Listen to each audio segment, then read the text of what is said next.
Hello, everyone. Welcome to a new episode of CashFlo Unscripted with new insights from Indian businesses and finance. We're a podcast coming to you from India with topical insights from leaders of Indian business and finance community. My name is Ankur Bhageria. I'm the founder of CashFlow, and I have with me today Mr. Sheshadri Savalgi. Sheshadri is an experienced finance leader with over 16 years of rich experience in diverse leadership roles across global conglomerates. He's CA, CGMA, and CMA by qualification. And Mr. Sheshadri started his career with the Tatas before doing a stint with Procter and Gamble, where he was a finance country head for their salon professional division. After PNG, he was a CFO for Coty for the Indian subcontinent. Coty, as some of you might be aware, is a $10 billion plus New York listed MNC that owns global brands like Calvin Klein, Hugo Boss, and Joan Musk. After Coty, he was an associate director at J&J before taking on his current role as finance director for General Mills in India. General Mills is the organization behind consumer household names like Pillsbury and Haagen-Dazs, as some of you might be aware. Welcome, Sheshadri, to Cashflow Unscripted. Thanks, Ankur. Thanks for the nice introduction, and I'm looking forward for this dialogue. Absolutely. We're really excited to have you on the show, and thank you so much for taking your time. Sheshadri, we wanted to take up a very much talked about topic in today's times, which is the role of the CFO in 2020 and beyond. How has this role evolved over the past years, and where is it heading? Given your rich experience across some of the largest conglomerates globally, we would love to get your perspective on this topic. And just to start off, traditionally the role of the CFO has been that of a steward and an operator typically.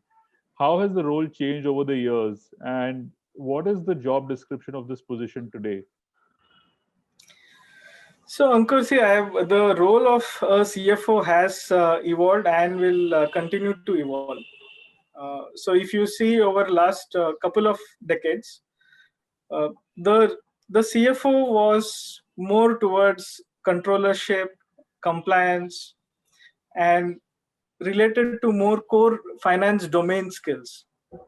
Now, I think the shift is happening where it is moving towards a more general management sort of skill. The way I would put it is earlier it was a finance leader with strong business understanding. Now it is actually a business leader with finance expertise. So, see, finance is, I think, one of the only functions which has the visibility, capability, and potential to completely zoom in to the minutest of the details in the business and completely zoom out and have the big picture influence the strategy of the business.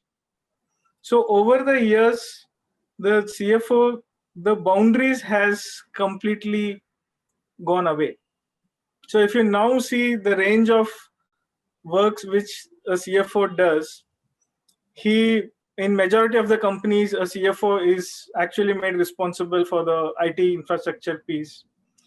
You will find CFOs leading a lot of change management initiatives, which couple of decades back maybe would be part of, say, a HR sort of profile or other functions similar to other functions areas. But now a CFO has stepped into that because a CFO is seen as a business leader. He has that finance acumen, right? So end of the day, a CFO is required to ensure the finance stability of the company. So that role now has become a competence core instead of it has become a threshold competency. I would put it. Earlier it was more like a core competency. Now it has become a threshold competency. So that's the basic thing. But what is an add-on is in terms of the diverse experience which he can bring in. Because see, one of the things which I see is a passive finance organization. A finance organization which does not play its role in decision making can prove very expensive to an organization. It can actually make the organization go out of business. So hence hence it's extremely critical for CFOs to step out of their comfort zone and have no boundaries. Yeah. No, that's very interesting. I really like the phrasing of saying a business leader with finance domain expertise. Could you elaborate a little more on that? It's we hear this all the time that finance leaders need to play a more strategic role in business. They need to be the co-pilots for the CEO. Um, would love to hear from you and your prior stints on how your role has really evolved from your earlier organizations and into a potentially a more strategic role. Would love to hear some experiences from your end. Examples. So I think one, I have been fortunate to work in some of the companies where the expectation of finance is to play that strategic role. So companies like P&G and even Coty, J&J, now General Mills, all these companies, actually the role is a more evolved, the expectation is a more evolved one versus basic compliance or a stewardship role. Having said that, one of the things which really I enjoyed the breadth of the role is when I moved from P&G to Coty. So it's an interesting piece. So the way it happened is I was in P&G for close to 9 years. I was the country finance manager for the salon professional business when P&G sold around 40 brands to Coty, and it was a global deal where I had to. So I decided to move to Coty. The entire organization had to move to Coty, and Coty did not have its organization in India. So at that point in time, everything started from base zero, right, or ground zero, because the range of experiences starting from deciding to which building we'll move to hiring a backend finance team, to ensuring that what is the IT infrastructure required to ensure implementing SAP at that point in time, to deciding which are the brands of Coty we will launch in India, having a long-term strategy for Coty, deciding on go-to-market structure. So it was a range of decision making with various vectors. So I had to reach out to various vectors and not necessarily finance. So such roles, what it makes you think is it completely makes you think like a non-finance person. It gets you that you become an entrepreneur. You wear your entrepreneur hat, and then you think what's best for the business, and you also get into a challenger mindset, or you have that growth oriented mindset. So I think that's a fundamental shift. So you thinking yourself as an entrepreneur or a business leader versus only limiting yourself to a more finance mindset. So that thing has changed, and that is what is required in this current times. And I think it will continue to evolve. So more and more, maybe this experience was one of the case where this transition had to happen. But even now, if you see in well-entrenched companies which have been there for ages, this is the requirement which a CFO needs to play. That's very interesting. I want to understand. You know, see the. I completely buy your point that this is the way the CFOs can really add value to an organization. But two things here. One, there is a sort of a mindset change that is needed, right? Fundamentally, they need to rethink their own roles in these organizations, and the organizations need to rethink how the CFOs can add value. How does that mindset change happen, or what is needed to make that happen? And the second point is around the skill sets, right, that they come with. Typically, we've seen in India especially a lot of CAs end up becoming taking a career path in the finance function in corporates, and over time sort of they grow there. um, the playing the role of a business leader, and you talked about general management. How does that fit in with the skill sets that they've been trained in more traditionally, and how do we plug these two gaps? Let me tell you my own personal journey here. So, see, I think you hit the uh, nail at the right place, right? So, see, as CS, I think so. There are strengths. So, one of the strengths would be our understanding of core finance or technical capability in terms of the entire finance domain. I think that is a great strength for CS. And the second is I2 detail. So I think if I would call out two things which stand out is the technical capability and I2 detail. I think what we or young finance professionals need to develop is to have that big picture, see that big picture, and also to strengthen their soft skills, visible leadership, communication.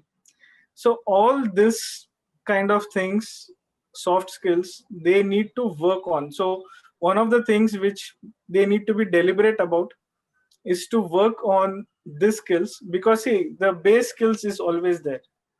I think what matters or what helps you accelerate your career growth is when you work on these skills and have diverse experiences. So one of the things, and this again is a shift from the earlier, say, decade. So earlier you would find the importance being paid to depth in experience. So the ideal job profile or the experience required would be 10 years in a particular role. So that would be the sort of expectation you would be having. Now, if you see the job description, diverse experiences is valued. You will find if you have experiences in different industries, it is valued. The more diverse, the better it is, because end of the day, it makes you well-rounded in terms of your understanding of the entire business. So that mindset shift has to happen. And I think it is now become a sort of mandatory thing, because only then there is a strong acceleration in the career guide path, because that is a base expectation. And I find that that shift, CAs have to take that journey sooner or later. I think they need to take that journey and then ensure, maybe let me not generalize that uh, all CAs are they become CFOs, but so generally MBAs and CAs. And one of the things is, even for an MBA, I think they start with the strength of having that big picture or communication. Maybe I'm generalizing, but then what they need to develop is they need to roll their sleeves and develop an understanding of core domain skills.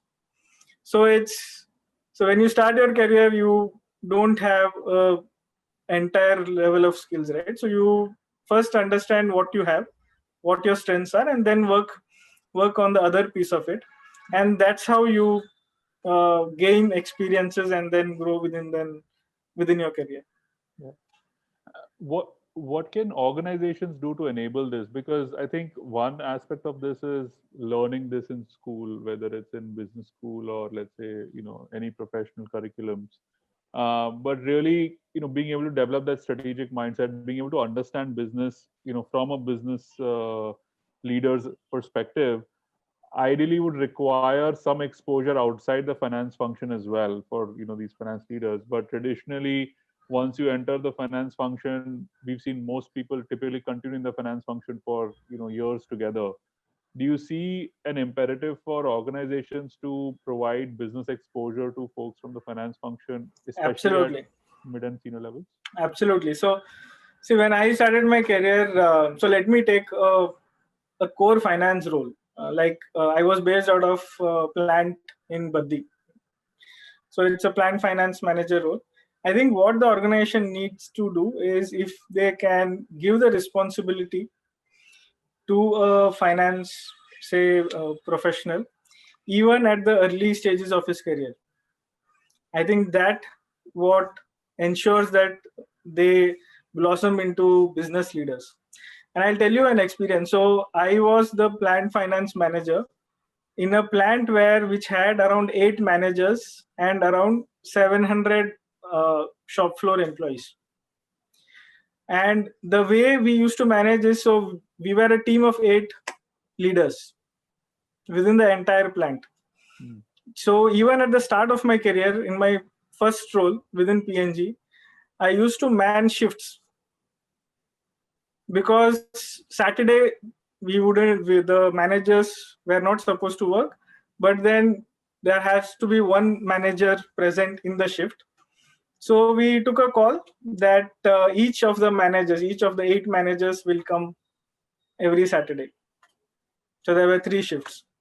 So I have manned shifts. Now imagine the learning which I had. So an amazing level of learning I had just by manning a night shift in a plant where there are around 700 people, and I am the only leader or the senior leader at that point in time. So experiences like this, I think, will completely change the attitude, the learning. The learning curve was tremendous in this experience. The other thing which I remember is my interactions with the government authorities. So the first time I actually met a government, at that point in time, an excise inspector, he thought that I was too young to talk to him, because his expectation was to talk to the senior most person in the plant. And I was, at that point in time, I was 28, 27 or 28. So when I went and met him, he said, "Okay, go get your senior. I would only talk to the senior." And me building, so this experience actually built my emotional quotient. So I learned a lot in terms of how to deal with external stakeholders, remaining within the boundaries, right? So I engaged with the entire department. So the exposure actually helps make the learning curve steep and builds the capability. So an organization needs to give this level of responsibilities to finance, and I think they will come with flying colors, because as I said, see, finance is the only function which has the visibility of end-to-end business. So if you ask me, I can tell you what is, say, so even during that role, I had visibility of, say, what is the labor in a particular line, to zooming out in terms of, in next 5 years, what is the sort of capacity planning we do, what is the new product launches coming in. So starting from that strategy to ensuring that the operational efficiencies are there. Because other functions, you will see that they are blindsided to some extent. So you will not find supply chain being very, they won't have visibility to, say, marketing side of things or other areas. Whereas a finance, they can dwell into, or they can go into different areas. And then, so we need to make use of that power or that visibility which we have. And how do you combat the pushback that may come from business saying that, hey, we understand our business better, maybe as finance, you might understand the numbers well, and you might see, through data, you might come up with some insights. But, we know what the on-ground realities are.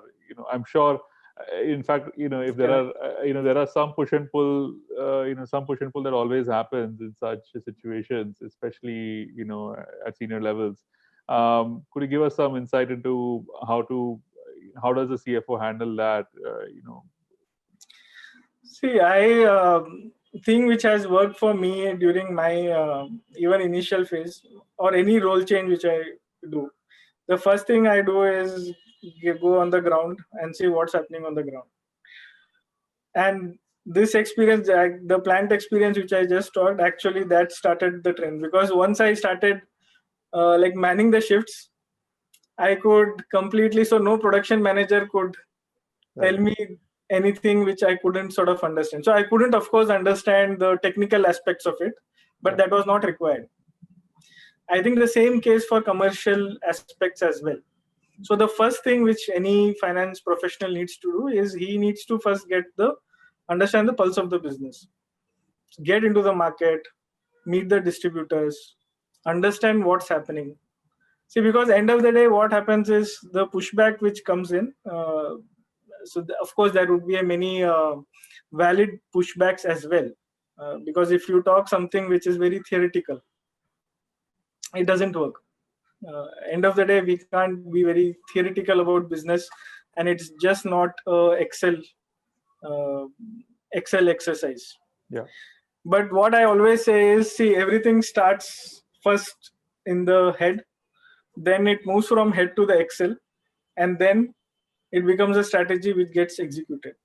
So we should not discount the value of whatever Excel says, because I get this common pushback is that it's easy on Excel but very difficult on ground.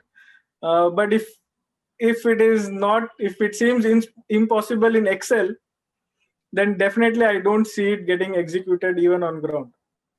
Right, so that's there. But I think one of the things where we can navigate through this pushback is to understand business better and collaborate with the business leaders. See, end of the day, I don't wish finance leaders to be viewed as a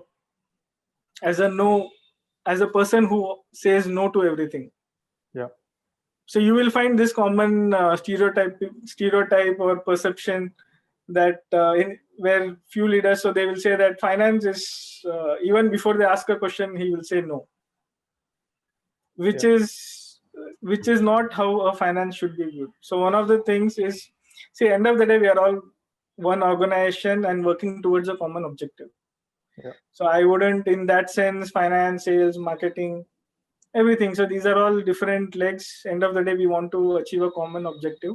So that clarity needs to be there across, and that level of collaboration I would expect not only from the finance leaders but from other leaders as well, and which you see that mindset shift even across the organization. So when I say finance role has evolved, now you will see that pushback reducing and reducing as the time progresses, because even they understand the value of finance. Now, in a situation like COVID, you will be surprised to see the level of involvement which finance does in just ensuring that we are able to, say, ramp up supply chain capabilities, or trying to get new business models, trying to maintain sales. These are all Could you give us an example of this? This is very fascinating. What's the role that finance has played, or what's the role that you've been able to play during COVID to help the organization from a strategic standpoint? So one of the things is, now this the entire pandemic is completely unprecedented, right? So one of the things which I think finance does well is to be able to see risks maybe a bit earlier versus other functions, and quantify the risk, and actually tell if a pivot in strategy is required. Because what happened in COVID was it actually stress tested the entire business model across companies, across industries, where the revenue streams dried out, and we were left with expenses. So, and even where the revenue streams, or in some areas the demand completely became double or triple. Like, we do have a good essential portfolio with Pillsbury. So now the supply chain was not capable of ramping to 2x in 2 days. So the first thing which we had to do is first declutter a lot of moving elements, and then see that. So the first priority is to ramp up supply chain for essentials. The second priority is to decide, can we do any innovation in trying to reach a consumer. See, not necessarily all innovations needs to be a product innovation. It can be a difference the way we reach to a consumer, a difference in process in a particular, even a core finance process. So imagine this. So we have all companies had big organizations. Now things like we have a huge range of distributors, even back-end processes like claims, which are regular processes.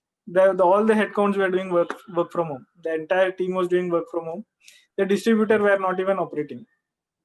At that point in time, we had to see, can we sort of lean forward and help them from a working capital standpoint? Because one of the key things was that there was a sort of liquidity crisis when the lockdown happened. Yeah. And the manufacturing companies were in a best place to take the burden in terms of either leaning forward and helping them in terms of working capital, and also sort of helping them in understanding some of the things like if there is any cheap working capital is coming because of government, or when they categorizing themselves as SME.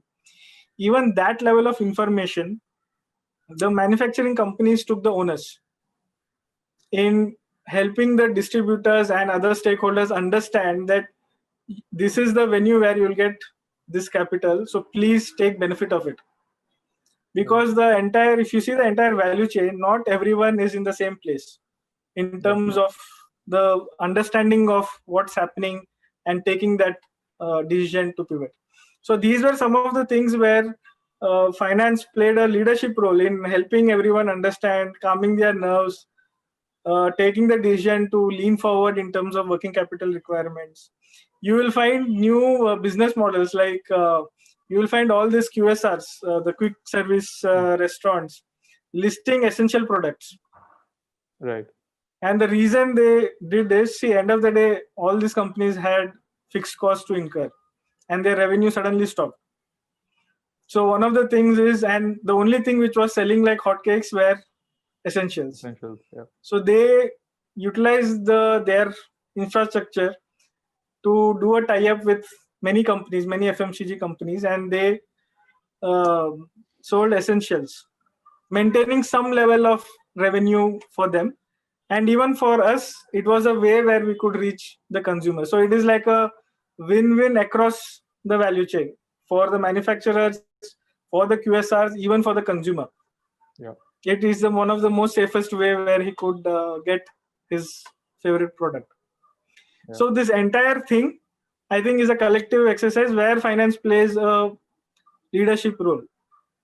Yeah. So these were some of the things which I think definitely, and the examples are immense. Yeah. You will find finance leading a lot of stuff in even in e-commerce and other. So one of the things which I keep having chat with my peers in other companies. So the level of the same gets magnified when they go into say a business like e-commerce, right? So because there are a range of vendors, suddenly you'll need to start ensure whether they have stocks, are they listed. Suddenly the demand goes through the roof. So there are many things. So, but I think so. These are some of the things which the finance played a role. Yeah, very interesting.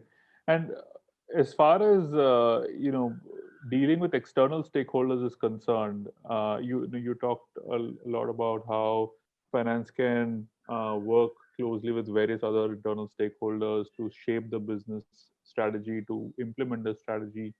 What about external stakeholders? What is the role that a CFO today can play, and what kind of a role that do you envisage a CFO playing going forward when it comes to external stakeholders, whether it's financiers, whether it's regulators, whether it's various other stakeholders potentially? So I think CFO is only second to the CEO when it comes to external stakeholders. Even in earlier it has always been that way. I would say that the CFO is the bridge between the organization and the external stakeholders. Yeah. Where the external stakeholders, be it regulators, be it government, be it bankers, they value the opinion of the CFO because he is expected and he is supposed to give a very balanced view. So his view needs to be a balanced, maintaining what the organization stands for, and also to ensure, because he understands the regulations and the requirement. I think he's in the best place to understand the regulation and the requirement. So I think that is very critical. So now in this era, what is happening is the CFO, he also needs to be an opinion maker and influence the policy matters as well. So you will find that there was a lot of chaos even when COVID happened. And see, a small change, and let me, so COVID is a big business challenge which I think a lot of every organization faced. Even a small change in like additional cess which comes in a particular state, or like e-invoicing or any such change, requires huge amount of work from the organization standpoint. You will find the IT team, you will find the finance team working in and out, building various scenarios, and doing everything to the T. So that is an expectation from finance to ensure that the business disruption does not happen because of any regulatory or compliance issue. See, compliance and regulatory requirements will remain a key work for a key part of job description for the CFO. Yeah. So that continues to remain, and it will remain, because he's the one who sort of is the steward of the company, and he is viewed externally as well as internally. Both he is the one who sort of takes the leadership in ensuring that that happens. And you will find that now, with the amount of networking which has happened, the CFOs, they influence all these policy matters. So some of the changes which happened in terms of like the simplification of process of even supply chain, when the entire COVID happened, when the lockdown happened, licenses required, and these are all practical on ground issues which you will find. So you'll find a lot of CFOs engaging in industry forums, trying to put it across to the government and helping the business in terms of simplifying things. One of the simplest thing is when they addressed the lockdown, they issued the entire process for passes and stuff like that. The thing which they said is, once the truck leaves, it needs to have essential product in it, and it needs to have a pass. So as soon as the truck dropped to the distributor, he was an empty truck, right? And he would keep getting held at every post just because that he is empty. Right. And we faced a lot of issues just to say that he is a truck which is carrying essential, but he has just dropped from the distributor and he's just coming back. And this is the sort of most simplest thing which you would face. But then even this caused delay in business or revenue losses, because we had to figure a way out to suddenly escalate it to the authorities and then say that this doesn't make sense. You need to do something about this. So in that sense, I think CFO plays a very critical role. Yeah. In a lot of times when it comes to regulatory changes or compliance related matters, it's very critical for organizations to be a step ahead of the curve, or be more proactive than reactive, in order to, especially like you said, in order to avoid any potential revenue losses going forward. How do you ensure that? I mean, what's your approach? What should be the approach of a CFO on these matters? See, I think the CFO needs to have all the stakeholders in mind first. So there are, I would say there are three broad stakeholders. So one is the external stakeholders. Internal stakeholders, I would see the local management, and then say the region or international stakeholders, because the level of understanding is different at each levels or at each stakeholders. So you can't assume that they understand the gravity and severity of the issue. So the first thing which we do and a CFO needs to do is to ensure that everyone is on the same page in terms of what the requirement is and why is it critical for the business. Because there should be no amount of laxity in terms of ensuring management focus and prioritization in ensuring that the compliance comes into place. We do a relevant amount of appropriate level of testing. So there is an uh, entire process which happens, and this happens across companies. Where, as I say, even say e-invoicing change, that would require massive amount of, or the recent change in TCS, etc. So it requires a lot of information work in terms of IT, in terms of communication. So we need to communicate to the entire, say, go-to-market structure, so to the entire distributors. This is what, because again, the onus of ensuring 100% compliance through the value chain actually again rests on the CFO of the manufacturing company to a great extent, because he needs to ensure that his distributors understand what has changed. Yeah. Because suddenly the distributor will start seeing something different from the date it becomes applicable. So the distributor, every distributor, he needs to first understand, okay, and be prepared that this is what is going to happen. So imagine that one, communication to all the distributors. Second, internally telling the management like this is the efforts required from the team. And one of the things which I've seen is, if you take a tactical view on any such compliance or regulatory stuff, it it comes back to bite you in the future period. So never ever. So my principle has always been, one, do the right thing. Whenever you are in doubt, or you find a bit of gray area, then refer to principle one, which is do the right thing. So that's been my principle, because shortcuts in the long run, you will see that are, one, more expensive, and it sucks out a huge amount of resources and time from the organization. Yeah. Because a lot of rework happens, and then you end up reconciling what wrong you did in the first place, and then what is now, and then communicating again to a range of stakeholders. So all the compliances, I think communication is key. Here I would actually over communicate versus, so that would be my one tip which I would give. So please over communicate internally in terms of the stakeholders, and also help the international stakeholders understand the severity. Because many times India has a complex, everyone understands that India has a complex regulatory environment, but they don't know the specifics of it, and they are not required to. But then at least the severity needs to be told to them, so that they are not surprised by what happens. And then we need to ensure that there is no business disruption. So that's one given, that no one wants business disruption, including finance. So at all costs, we need to ensure that plan scenario A, B, C, but ensure that we are to the point in meeting all the regulatory and compliance.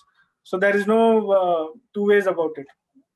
That's how I would want, and I think CFOs are built that way. So you will find CFOs always. So always, I think we are ingrained to do the right thing. Yeah. No, absolutely. And in fact, I was going to extend that question of compliance and sort of being proactive on that front to also, thinking about technology and automation and, a lot of things happening on the digital front. Is that really, does that, should that be a part of the CFO's agenda in today's times? How do you see, CFOs viewing that, as a part of their strategy?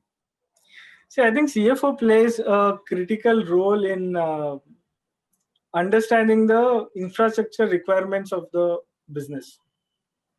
So if you see across so many companies, you will find finance leading IT as well, where there are, say, in terms of scale, if the business is in a growing phase, you will find finance double hatting as IT, not understanding the technical aspects of IT, but understanding what is required for business to thrive.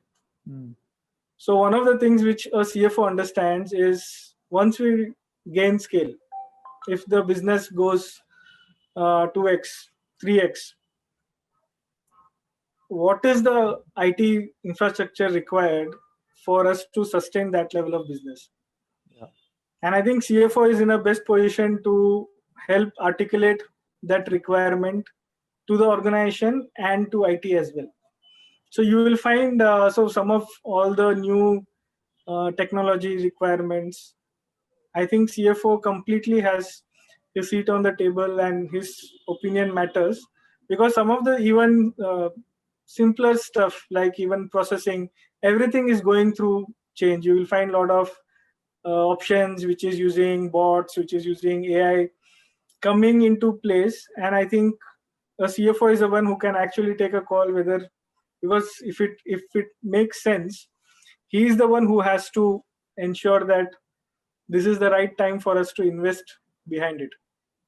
So Right. CFOs definitely take a call in terms of helping the management understand what the requirement is, and also helping them make a call in terms of articulating the benefits of getting so it could be either simplification of the processes, decluttering business, saving working capital. So you will find a range of Yeah. IT developments which are happening, and definitely a CFO plays a role in it. And does that cut across other functions as well? Like, for instance, a CFO is obviously best placed to understand how digital and technology and automation can improve the productivity, improve the overall processes, let's say for the finance function. But let's say, you talk about a particular business unit, and there is this technology innovation that can further the business. Do you believe that CFOs should be thinking about those areas as well, or do you think that's typically the purview of the business and let them Yeah, sort of manage?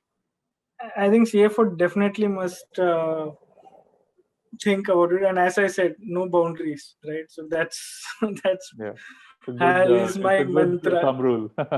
Yeah, it's a good thumb rule, right? So no boundaries. So I wouldn't expect a CFO to just look from a finance standpoint. See, there are a range of IT platforms which are available, which will say maybe even help you grow sales or Yeah.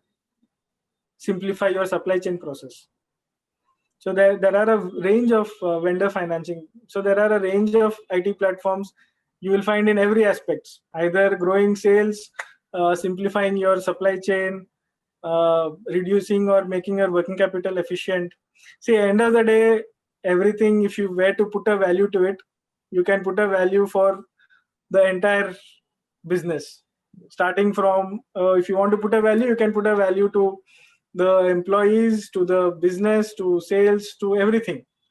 So I think definitely, I don't think CFO needs to be limited or have a restricted view. He has to definitely see from entire business if it makes sense to enable the business in terms of additional capabilities, IT capabilities. Because data analytics, all these things will definitely helps the business grow. Yeah. So that's the future, and I think CFO needs to play a role in that. No, absolutely. It's a fantastic. I like this rule of thumb of no boundaries. I think that is, I think, going to the earlier point of that mindset change, right? I think if, as a finance professional and over time as a finance leader, one starts applying that mantra, then it's very clear what the role is. And if they apply the mindset of saying, okay, this is my job definition or my role definition, then obviously opportunities may not get fully captured. So I think that's a great input, Sheshadri. One final thought, before we, sort of wrap up the podcast. What are some of the, tips or guidance that you can provide to young finance professionals who are aspiring to become finance leaders going forward? I'm sure they'd love to hear, coming from your rich experience. I think there are few couple of things which worked for me, or at least some of the advice which maybe I would have given to a younger Sheshadri when I started my career. I think first is in terms of mentorship. See, I think in today's times, it is actually much easier to reach out to business leaders. So when I started maybe a decade and a half back, getting or engaging with say business leaders or senior CFOs, you had to have a very strong network to be able to do that. Now I think maybe you are a LinkedIn click away. So I would urge all the young finance professionals to have a mentor, because I think good mentorship helps you make your learning curve steep and also helps you accelerate your learning curve and your growth in the career. And I have been blessed with some of the good mentorship, or being able to see business leaders from close quarters, and I have gained a lot of understanding from them. So one, I think that thing is definitely a must do for all the young professionals. I think the second piece is, as I said, first at the start of the career, do self analysis. First understand, and this is to all. So you may be a CA, you may be an MBA, or a graduate, but first understand your strengths and then work on some of the areas which you feel are your improvement areas, where you need more awareness and exposure about.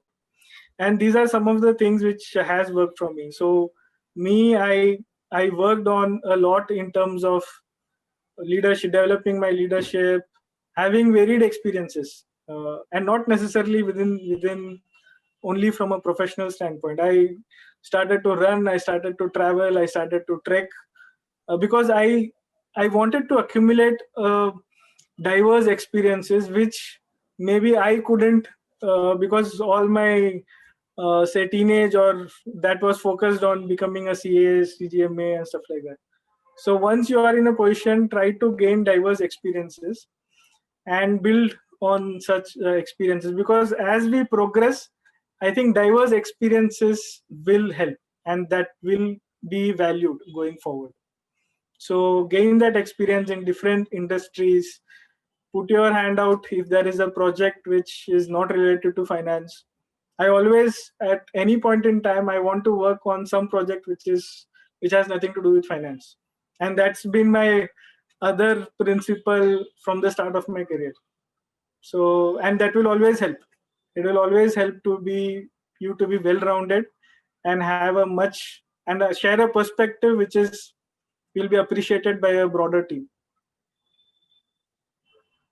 Oh, fantastic. I think one common theme that I have sort of heard throughout all of this is for a CFO to play a more strategic role in business, they definitely need to be a lot more well-rounded, get exposure to business, step outside their comfort zone from the finance function, and actually, gain that exposure to business. I think once they do that, they are over time going to be better placed to play the role of a business leader with a finance domain expertise, as beautifully put it at the beginning.